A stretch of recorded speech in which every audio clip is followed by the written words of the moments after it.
Okay, so we are now going over to a section where we're going to ask your questions. I've no idea what they are. They're all in here. It's a really big box for what is just there. So much I want to say in reply to that, but I won't. Okay. Ooh. What's the fastest speed you've been on a bike? 186 mile an hour. Where, when, how, what bike? I'm not saying. Jigsaw, G6R, France, and maybe the UK. Legal? No, Nah. totally not. But you're not in the police anymore, so. Yeah, you're right. But yeah, you've got to max out your bike when you get the opportunity to do so, and I have done it. It was on the German Autobahn, surely? Obviously, Yeah, yes. of course. Yes. Fantastic.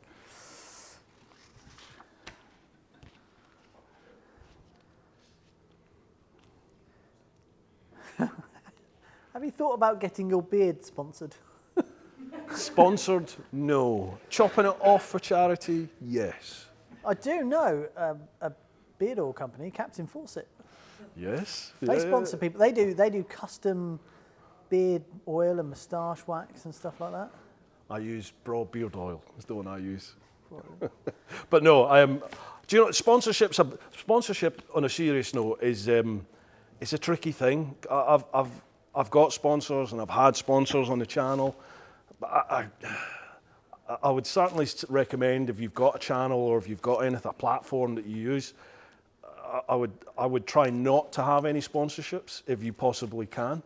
It's just, it becomes a bit of a commitment, and you I don't know, like with the TV show, it's difficult because you have to try and keep sponsors happy, but you've also got to maintain your own identity, and for me, my own integrity is really important to me. So I don't want to say anything that I don't believe in, you know, and I don't align to, and all this sort of stuff. And when you bring sponsorships into the equation, there can sometimes be a little bit of, what's the word, conflict there. So No, I'm trying to limit sponsors. I think when we were doing Motorbike TV and Adventure Bike TV, we've always steered away from having any bike manufacturers sponsoring us. Mm-hmm. Because, you know, if you want to review a bike, I won't say which manufacturer it was, but we did have a manufacturer approach us once. And for a substantial amount of money to sponsor the show, and we were quite excited about it. And we spoke to them and kind of said, how would it work? And I said, look, we don't expect you to review just our bikes, etc., etc. However, every other episode has to feature one of our bikes. Yeah. If you review our bike, you can't say anything bad about bikes. When you can say what you like about other people's bikes, you can't say anything bad about our bikes when you review them. If you have bad feedback, you need to give it to us privately. Mm-hmm. And I was like, well then, where's the integrity? Mm-hmm. The integrity just disappears. And people aren't daft. People see through all that sort of stuff. Yeah. And once they think you're full of it, then you've not got a leg to stand on, have you? Yeah. But beard oil. But so, beard oil is expensive. Can we talk about beards for a second? Because I can't grow one, and I'm a bit jealous. Because when I kind of get this weird goatee thing, and then I get this patchy thing here, and I'm exactly 40 and I can't grow a decent beard. I was the same. You got to go travelling the world, because that's all I did, and all of a sudden I could grow a beard. I don't know how it happened. The other thing I did is I shaved my head for charity, and when it grew back, it grew back with a bald patch. But at least yours grows back. Mine just stays like this. And beard, how do you look after your beard? Do you brush it?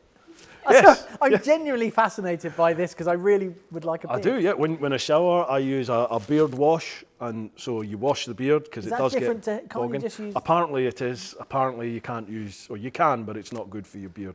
It's a different type of hair, apparently. So I use beard wash on my beard, comb it through, and then I use beard oil on it, which a lot of people. Does beard oil just make it look greasy? If you use too much, it does, yes. Yeah. The secret is to use not much at all of it. Do you get food stuck in it? Yes, all the time.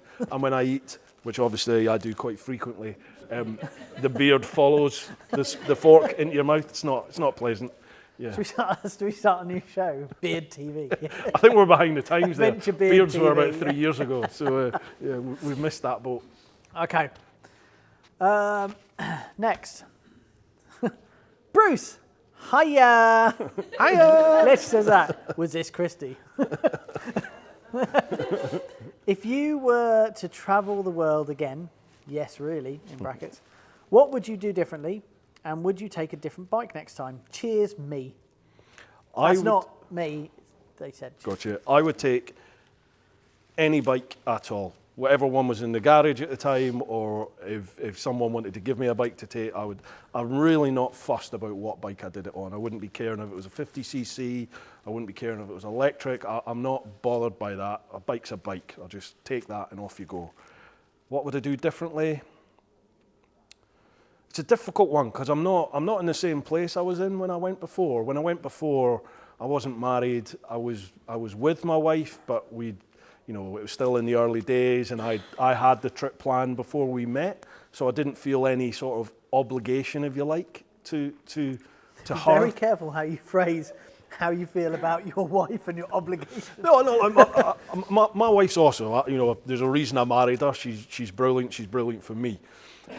But we both knew I was going to be disappearing on this trip, and we both knew that the chances are, in all likelihood, there was every opportunity there for things to go wrong and for us not to be together at the end of it. So it wasn't a case of, do you know what I mean? I wasn't, now I'm married and now I'm settled and we've made a full-on commitment to each other. So for me to bugger off around the world again now, it's a totally different dynamic. I've got things pulling me back home, whereas I didn't really feel like I had that before. Did you meet her before? Because you started, and then it didn't really happen. Mm-hmm. You came back, and then how long was it before you left again? I left originally 1st of October 2012. And were you with her then? Yes. Okay. We got together in 2010, so my mum died 2008, June, was it June or July? That's terrible, can't remember. I think it was June 2008, Mum passed away. So I had the idea to go, and by sort of mid-2009, I decided, right, I'm doing this. This is the date I'm going, and I'd set my sights on 2012, Mum's birthday. So that was happening, and I met my wife sort of mid-2010, August 2010. So yeah, it was in full-scale planning, this is happening when we met. Yeah. And then what was the break between, you came back from the first trip and then went a second one. How long was the gap? I came back beginning, I think it was my son's birthday. I think it was 3rd of December 2012 I was back. It was 7 weeks pretty much to the day that I left. I was back in the UK again after it went wrong in Africa. And then I left, I think it was the 8th of May 2013. Okay. So I was back home for a good 5 months. How did she feel after you coming back for the first time? Yeah, not happy. Yeah. Did she know the extent it had gone wrong, or did you kind of choose to hide that slightly from her? Yeah, I didn't go into the sort of real details. I mean, when it was all going wrong, I was on the phone to my wife. I remember being in the Sahara, lying in my tent, phoning my wife. To be honest, in tears at times, just like I couldn't believe the dream was looking like it was going to end. Yeah. And I couldn't believe that I was thinking about giving up because of what the trip meant and everything that I'd gone through, and it was just, I don't want to offend anyone here, you'll probably have to play, it was a total head f***. It really was a head f***. It was 10 days in Mauritania, but it felt like the longest time possible, for a lot of different reasons. And then making the decision to come back, I think my wife thought she was literally starting to pick curtains out and plan a wedding. And, well, actually she wasn't planning a wedding because we weren't engaged yet at that point, but I think she was thinking we can get on with life now. Whereas all I was thinking was how am I going to get this back on track? How am I going to go again? And then the opportunity came to go when I was approached by a potential sponsor, which I didn't tell my wife about at the time. And I'd arranged and gone and had a meeting with them up in Birmingham before my wife even knew anything about this. I had a sponsorship deal on the table, agreed in principle with a handshake, and then I had to tell my wife, by the way, I'm leaving in a month or two. So yeah, that was interesting. I can't side with you, brave or just stupid there. No, but like this is what I mean about my wife's perfect for me. She understood. Yeah, and I put up with a lot with her, but she does put up a lot with me. And she realised what that trip meant to me, and she could see what it was doing to me, the fact that I was home and it hadn't gone particularly well, the first attempt at the trip. So I think in her heart of hearts, she knew that I wasn't going to rest until I did it. So, I'm guessing when you went on the second time, it was like, no matter what, I'm doing it this time. I told her, I said, the only way I'm coming back is either completing this, whether I'm on the bike or I'm carrying the bike or I'm in a box. I'm doing it. It's happening now. So, yeah. Okay, next question. I was going to ask whether we answered that question to their, if they were happy with the answer, but then realised it's not really anonymous if I keep saying that. I can't even remember what the question was. It's like one of my podcasts, this. Very similar. Would you consider another round the world trip? Yes, I would. The answer to that is 100% would. Sorry, I'm trying to check this. The next part is the editing. Milky Coffees, who's that?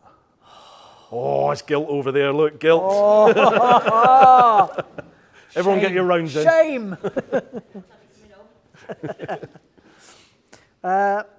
The editing is for better.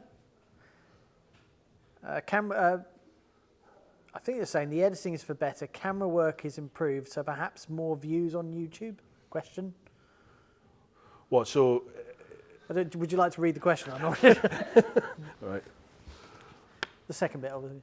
The editing is far better. Oh, far Camera better, work sorry. is improved, so perhaps more views on YouTube. Right. So if I was to go again, basically the production value of the content, I'm assuming that's what you're saying. Should go up. That I would love to do a big trip like that again for those reasons, really, because I taught myself editing.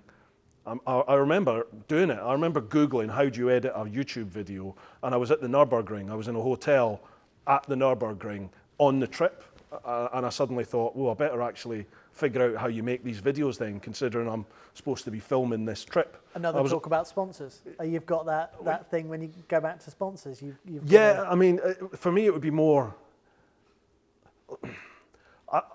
I've got much more of an idea as to the content I would like to create, and I think I'm better at the editing than I was, and I've developed my own style now for editing. Plus the cameras, the cameras these days, 4K cameras, your GoPros, the quality is amazing. Whereas when I did it was I did it with a Hero 1, and then I upgraded to a Hero 3 Plus when I got to Australia. But even the 3 Plus, I think, was 1080, but the Hero 1 was 720. Standard SD, wasn't it? I mean, and it's terrible quality. And they never worked either. So and I've got drones and 360 cameras, and I would just love to make a better job of it. Yeah. Now. Well, I think in 10 years' time, you'd say the same thing about one you made now, because as technology improves and things like that. Probably, yeah. But you're right. I mean, how great would it be to do your trip again now? Chuck the drone in follow me mode and do some of those amazing roads with the drone following. It makes a massive difference. Yeah. But Yeah. Who's better looking? TMF, lamb chops, or Dickie? Oh, Dickie. He's gorgeous. Man crush? Come on, Dickie Vegas, come on. He's definitely the better looking out the three of them. TMF would argue that point for sure. But, how do you get involved with the clan? The clan is my community over on Patreon. Patreon's not everybody's cup of tea. I appreciate that. It's basically like a crowdfunding thing. It was set up for creatives to find a different way of incoming or financing what you do. Like for artists, for YouTubers. So you're not just relying on YouTube ad revenue and things like that. It's a place where people Is it can. a non-sexy OnlyFans? Yes. Basically, yes. So you can pay any amount you like, from $1 up to whatever you want to pay, and you can pay in a one-off fee. You can pay monthly. You can start and stop whenever you like. And it was you that actually said to me to do Patreon, because I thought, why would anyone pay for content that you can get for free on YouTube? And you said, just start one. So I did, and that basically allows me to go full time. I make So a bit of 300-400 commission maybe quid this a way? month. Yeah, no, I make 300-400 quid a month maybe off of YouTube. It's literally nothing. It sometimes covers my fuel bill if I'm away all the time. My vast income, not my vast income, my main income is purely off of Patreon, which is why I value that so much. Because without that support, I couldn't do what I do. Yeah, and it's also, I mean, it feels great to know that people want to support you that way. It's incredible. It's a great ego. It's very humbling. It's massively humbling. But I kind of think I want to give more back, but it's a difficult one because a lot of the time I'm struggling to make one video a month or one video a week for YouTube, plus the teaser socials that go with it, and the podcast, and run the business.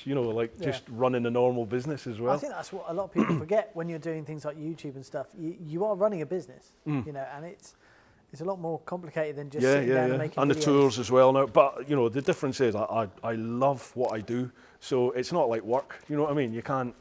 I can't sit here and moan about, oh God, it's so busy and you put all these hours in, because there's people out there with proper jobs doing what they hate. You know what I mean? And I can't moan about that. Fair enough. Okay, next question. I don't know what that was. It's just like Yeah.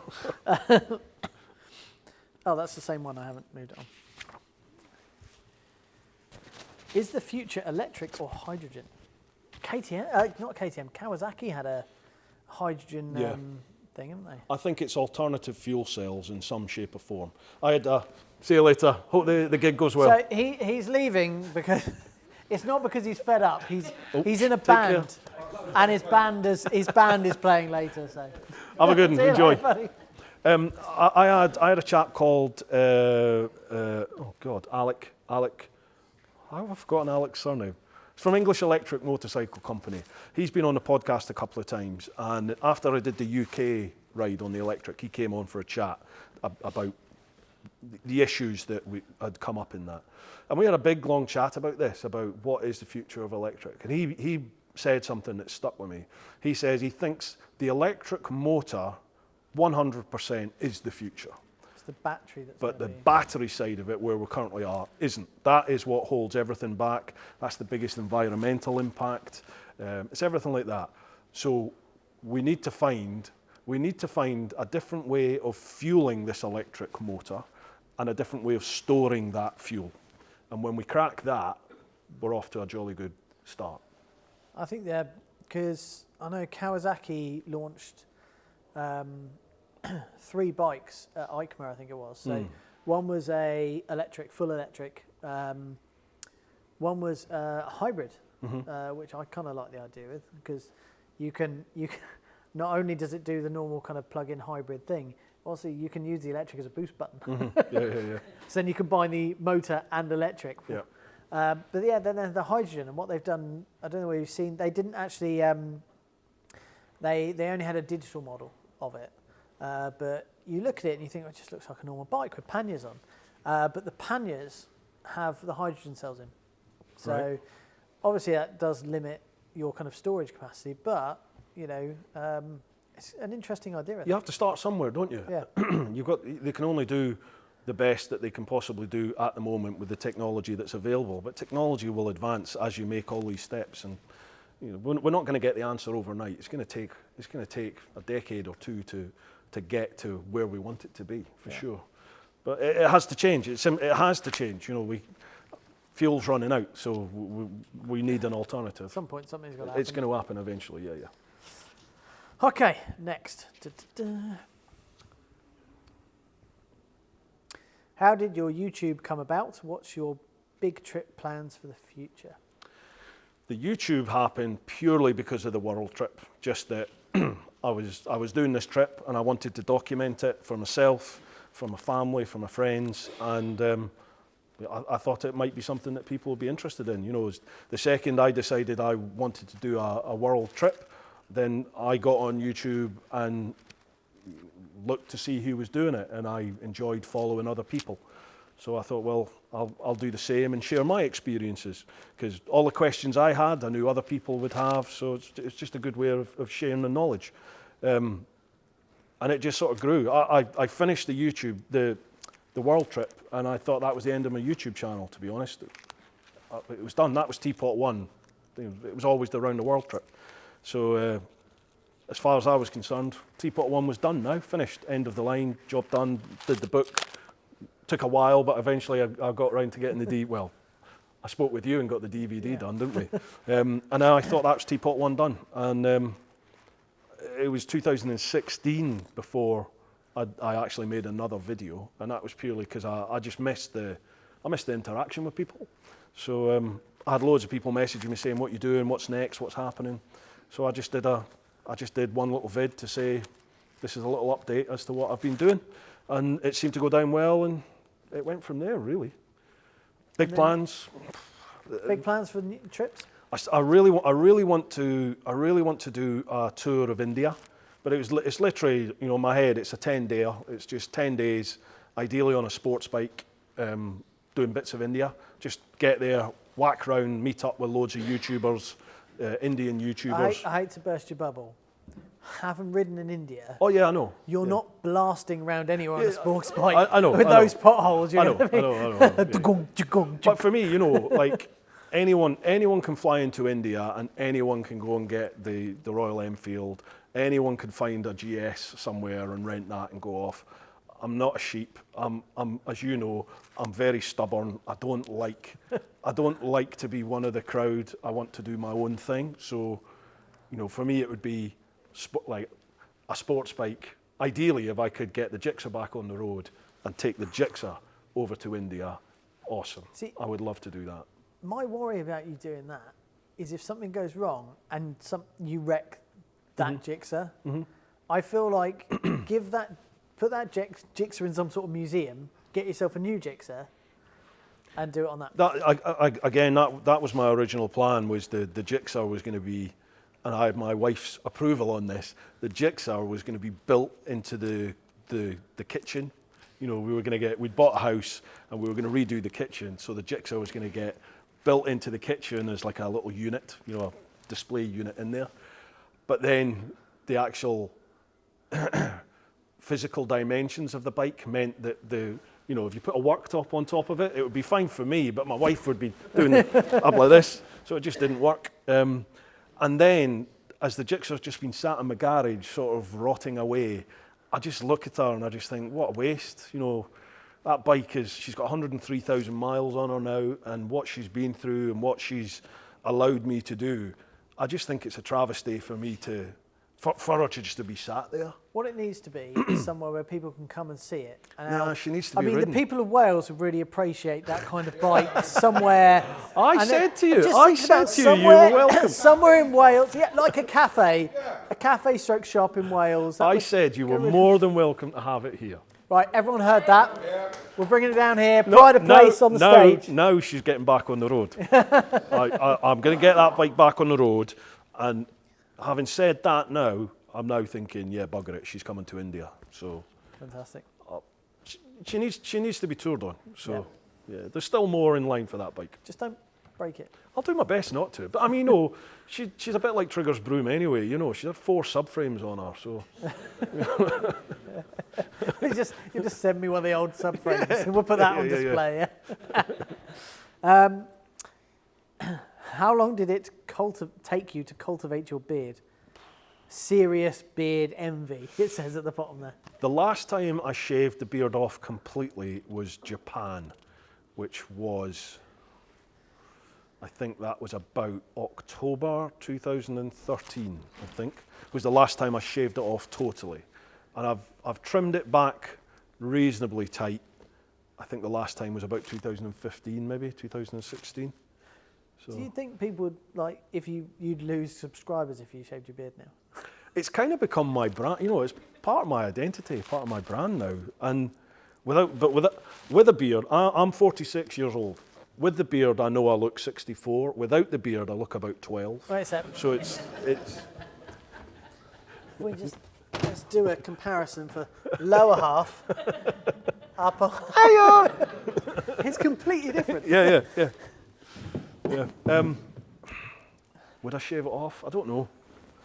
I do get asked, you know, in November and all this sort of stuff comes, like, would I shave it off? I would shave it off for charity, but it would have to be for a charity I really have an affinity with, and it would need to be for, you know, people would have to commit a lot financially for me to do it, you know. Real significant amount. Yeah. I'd want to raise a lot for whatever that charity was. How much? I don't know. Just I don't know, actually. I'm not sure. I don't know. I'll pluck it out. It depends what the charity was for, you know. Yeah. Don't know. Fair enough. Into a wig. I feel a bit For sick. yourself. Yeah. Oh. Yeah, just to fill in my little patch. I thought, oh no, I can actually wear it. Oh, I can have a beard. Okay, next question. When are you? We've talked about this. When are you going to recommission the Jigsaw and make more videos on it? Hopefully this year. The plan. There's a nice bit of synergy here in that when I first passed my test, I used a Suzuki dealership in a place called West Wickham, which is round the corner from where I used to live in sort of South London, South East London. And one of the owners of that shop eventually went under and was sold, but one of the owners took the name, and he's a Jigsaw specialist, and he became a mobile bike mechanic round sort of South East England, a guy called Ollie. And I got back in touch with him at the end of last year after doing a podcast and having a few beers. I found him on Google.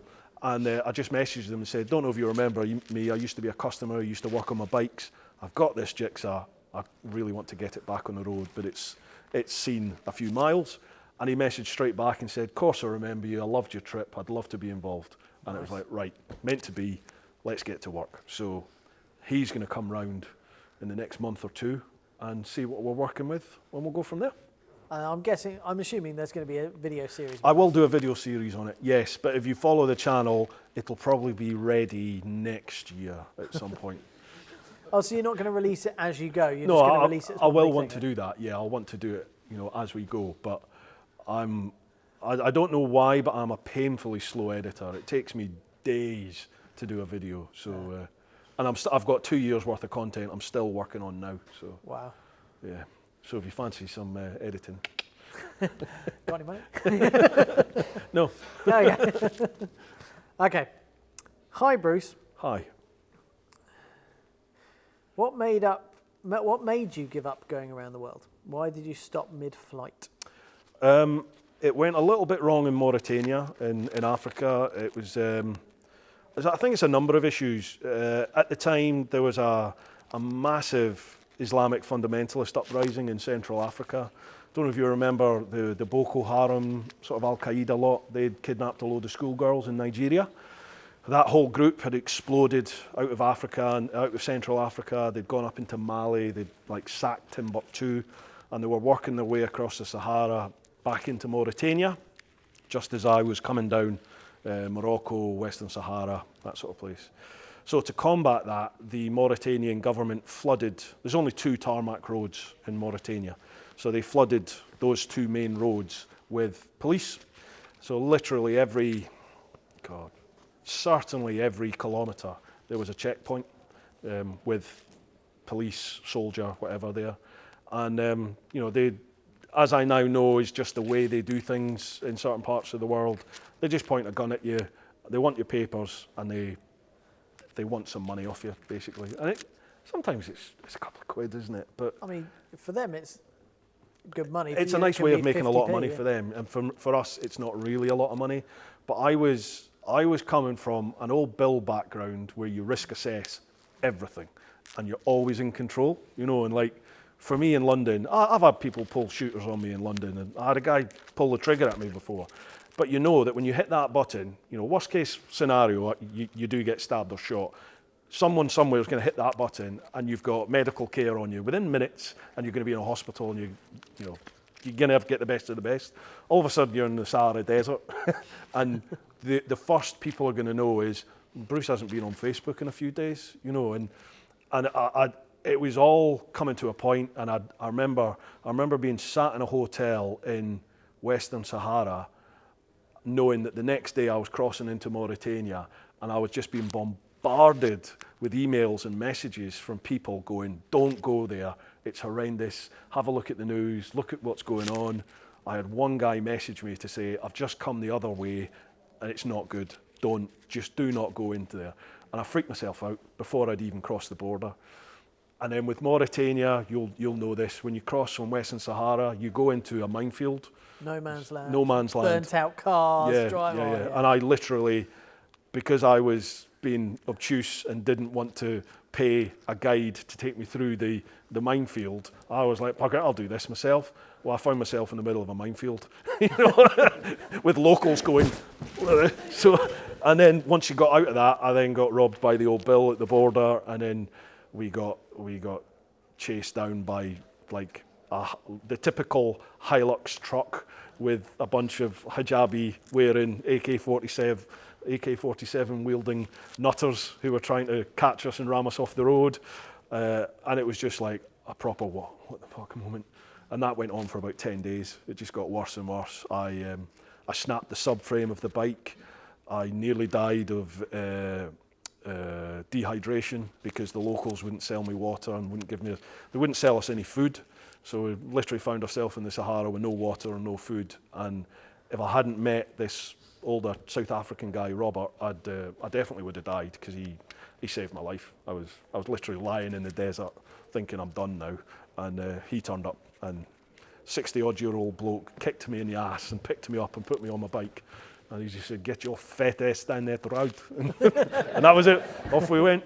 So he saved my life. And it sort of got worse and worse till eventually we got taken at the Rossel border. We just got taken by a gang. And I look back and think, is it as bad as I thought it was at the time? Probably not, but it was so far out of my norm and my comfort zone that it just freaked me out and screwed my head totally. Plus, I'd lost a lot of money by that point. I literally had, I think I had about 3.5 grand, 4 grand left in cash, stashed in my Krieger rucksack in the camel pack. Because I didn't know what Africa was like. I didn't know if there was cash machines, so I took all my money with me in the camel pack. And once you've taken your cash out your boots and out your socks and out your wherever it is, because every time they played Russian roulette with me, basically trying to get money. And once you've got all that money, the other option you've got is to go to your stash. And the second you go to your stash, they know what it is, and you've lost all your money. So, it was a game of trying to convince them that I had no money left. Once they were happy, they'd got all your money. They literally took us back out the town, put us back into the border post, stamped the passports, put us on the ferry, and sent us across into Senegal with a wave and a smile. And by that point, I was just like, I think I'm done with Africa. I've had enough. So I made the choice to come home. Did you go the same way the second time? I didn't do Africa the second time. You just I made the decision. The second time I made the decision, because I was supposed to go all through the Middle East. I was supposed to go right round Africa as well. And I just made the decision that I think I've used like 8 of my 9 lives now. And I just thought, my aim is to do the trip. My aim is to get around the world. So I thought, I can come back and do Africa. Maybe I'll do it at the end, or I'll do it another time. The Middle East, I wasn't going to attempt the Middle East. I know lots of people did. Lots of people went there and managed to travel, even during the whole wars and the conflict. But I just thought, I don't want to put myself knowingly into that position where somebody else has to risk their life to come and save me if it went horribly wrong. Do you know what I mean? So I just thought, let's just take the safe option and just get around the world. So that's what I did. Do you find that after all of that, when you kind of get over to kind of America and stuff like that, you're like, wow, this is easy? Yeah. I mean, I think... Did it fall a bit flat when you've kind of gone through all that? No, kind of because you still have places, you've still got like Eastern Europe. I had no idea what Ukraine was going to be like. I had no idea what Romania was going to be like. I had no idea what Moldova, Russia. I had no idea what it was going to be like in the middle of like Indonesia and Laos, and I had no idea what Thailand was like. It's all still really new. So it was just an incredible adventure. The difference was a change in mentality. The difference was that I was never going to give up now, and I wasn't scared about anything, and I wasn't thinking everything was a threat. Before, like I said, I had my copperhead on, so I'm risk assessing everything. Once I got that opportunity to go again, it was like, right, we're doing this. What will be, will be. You make of it. It's an adventure, you know what I mean? Like, if it was like a normal day down the town, what's the point of doing it? You've got to embrace an adventure like that for what it is, and that is new experiences and meeting new people and putting yourself out there and out your comfort zone, ultimately. And that's how I get the best from a trip. Do you feel like you were unprepared? Do you feel like you could now in hindsight? Do you think I could have prepared better for that trip, or was it actually all the more kind of life-changing because you didn't really know what to expect in a lot of those places? I think I over-prepared initially. I've said this time and time again now. If I got the opportunity to go again, I'd have my phone, my passport and a credit card. I'd get on a bike and I'd go. There'd be no more planning involved in it. It would just go. That'd be it. I think I put too much thought into Africa in particular. And I psyched myself out probably before I even set off there. I remember myself being in Spain waiting for the ferry to go across to Morocco. I mean, Morocco is one of the friendliest places you can ever go to. It's an amazing country. I've been there loads since. Going back this year, it's an awesome place. But if you've never been before, you're sat there thinking, holy it's Africa, you know, and especially when you face a proper land border crossing point for the first time, you just see the insanity of these borders.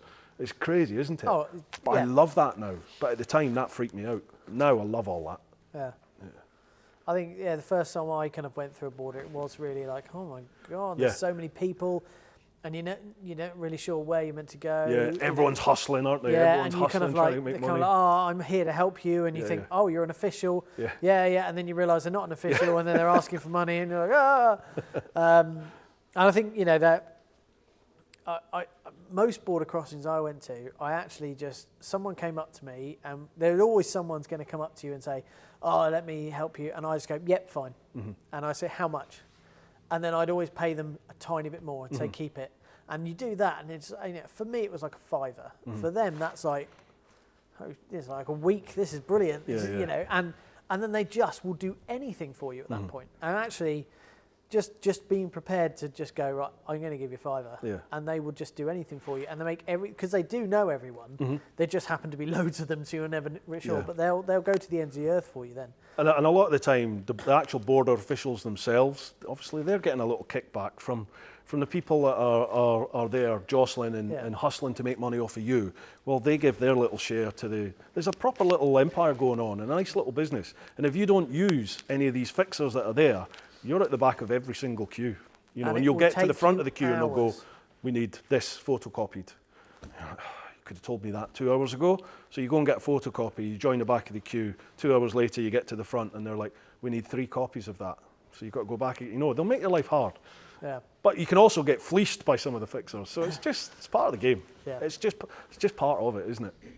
You have to accept it and just go with it. Exactly. Yeah, it'd be boring if it was all the same. It's having that attitude of, yeah, right, it's fine. And just, and not, and not kind of thinking, oh, I need to get through this border crossing. You just go, you know what, if it takes a few hours, it takes a few hours. I'm just going to be chilled and go with it. I'd turn up at every border and just go, if this takes a day, it takes a day. Generally, you'd be through in an hour. But if it takes a day, if it takes 2 days, all right, okay. But that took a while. I'll find another border. Yeah. That took a while because they really used to wind me up something chronic. And I used to turn up at borders and I'd be tired, I'd be hot. I'm wearing a leather suit. I'd turn up with no water. I'd be dehydrated. I'd be angry because I'm dehydrated. I'd have no patience because I'm dehydrated. And that is just the worst frame of mind to be in when you turn up at one of these borders. Do you get a bit hangry, Bruce? Massively. Yeah, remember? I'd never noticed. I didn't realise that till I was on the trip, but now I'm well aware of that if I start to feel I'm getting angry, it's probably because I either need food or I need water. Water generally is what it is.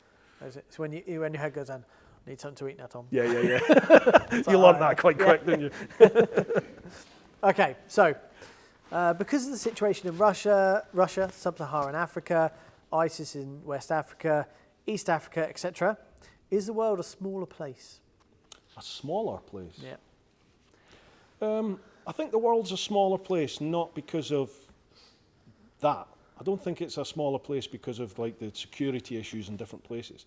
I think it's a more accessible place because of technology, you know, with social media and everything like that.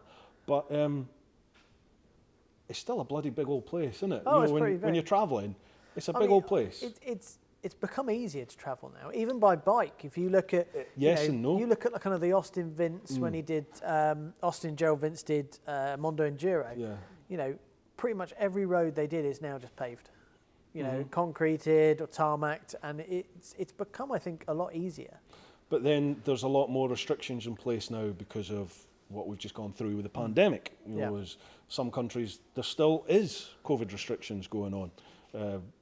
Things like carnets, you know, the paperwork involved the paperwork involved with your bike and your kit, that's all changed now. So, you know, some things are easier, some things are a little bit more complicated. It's a yin and a yang. It is what it is. Yeah. It'll always be it's changing. It's not impossible. It'll always be changing. Yeah, yeah, absolutely. Please just remember, I didn't write this. Right. Shall I read it in the voice that I feel it deserves to be Go read? on. You've got such a nice Scottish accent. Stuff talking. Thanks, Christy. Stuff talking about bikes. Could you read me a bedtime story? That was written by you, wasn't it? It wasn't. Come and sit on my knee. Every night, listening to Bruce. Your podcasts are how I sleep. No, it's. Do you think I have writing like that? That's nice writing. It is wow. nice writing, isn't it? Yeah. Are you going to answer the question? I don't know what to say, to be honest. Thank you. It depends who is asking you to read them a bedtime story, doesn't it? Yeah. I would suggest just listen to any of my podcasts. That seems to put people to sleep. So.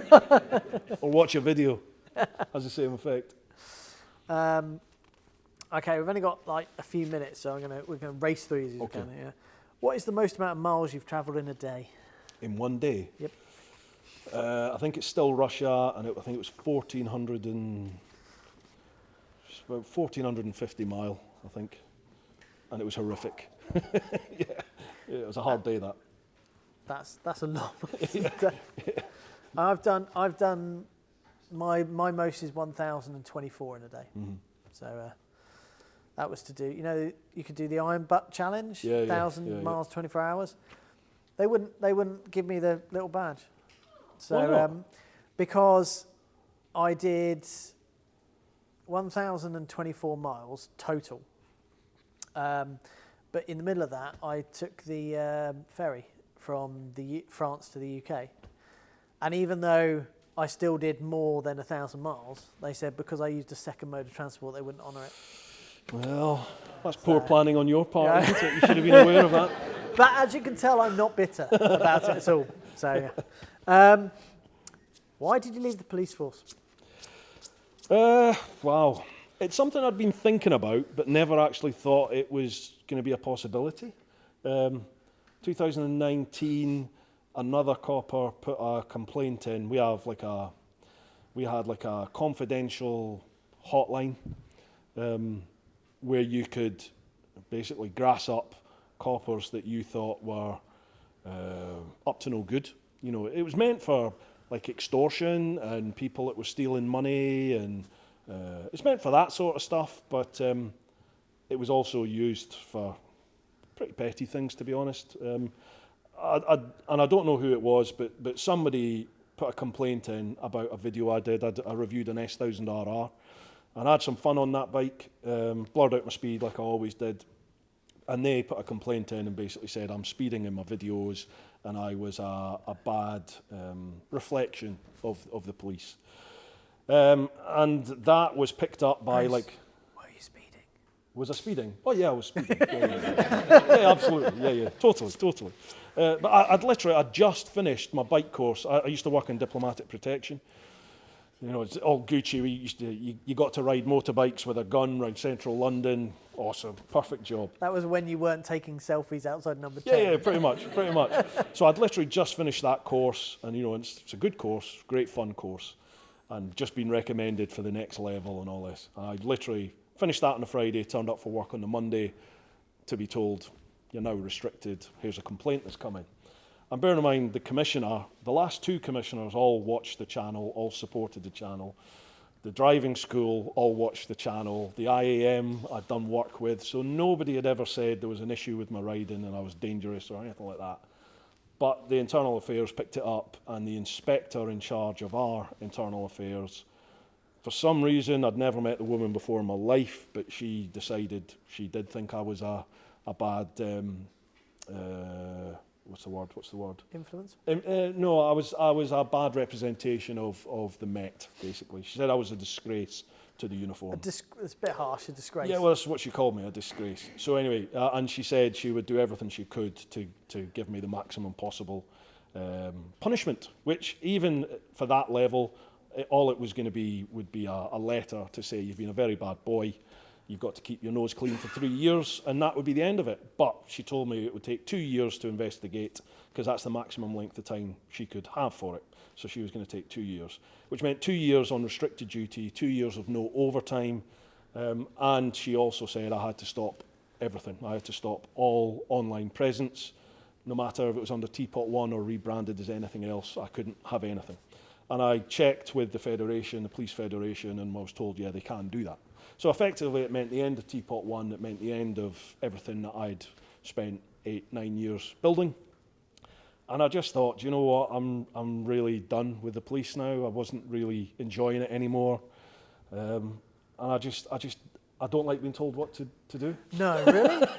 So I basically like threw my warrant card at her, told her what I thought, and that was it. I was now out the police, and COVID came. So. It's almost like the discussion we had after season 1 of Motorbike TV. It's like, Tom, I've really enjoyed it, but I don't like being told what to do. Yeah, yeah. Ultimately, I'm quite a stubborn person, and I like to make my way. And I'd done 18 years in the old bill. I kind of felt like I'd sacrificed enough of me and my life and my family life for the cloth. I'd done my part, and it was time to do my thing now. And they've done me a favour at the end of the day, really, because like I said, I love what I do. Gave now, you the push you needed to. It did, yeah. And even my wife said that. You know, when COVID came, I genuinely thought, I'm going to have to go back into the old bill because I need money. And even my wife turned around and said, please don't. You know, you're not a nice person when you're in the police. She said you weren't in a happy place, which I didn't really realise at the time. And she said, we'll make it work. You know, if you've got to get a job delivering for Tesco's, you'll get a job delivering for Tesco's. You'll make this work. So, yeah, it's done me a favour. I think it's amazing how many times things like that push you into what you end up doing. I mean, I was the same with, I won't say who, but where I was working at the time, I was working in retail. And I was doing filming on the side. My production company was on the side, and it was getting quite busy, and I was kind of having to turn down filming jobs because I was doing that. And then I got pneumonia and was quite ill, and I was signed off for a month, and I went back after 2 weeks. And my boss at the time said, "I'm a bit upset because I think you could have held it off." I was like, "What, pneumonia?" I was like, "Yeah, I think you could have held it off a bit longer." So I'm not paying you any sick pay or anything. And I was just like, oh, you know what? I just walked out. I'd already had my dad. Where's my dad? My dad over there, who's an absolute legend, had already kind of said, look, you know, I got a bit of money if you want to go full time. And I was like, okay. So it gave me, you get these pushes and it changes your whole life direction, and I tend to be happier for it. But at the time, you don't see it as that. It's a terrifying step, isn't it? I think that's something that I've realised now, is that life's full of ups and downs. Life isn't always straightforward, is it? There's always things, roadblocks that will come your way.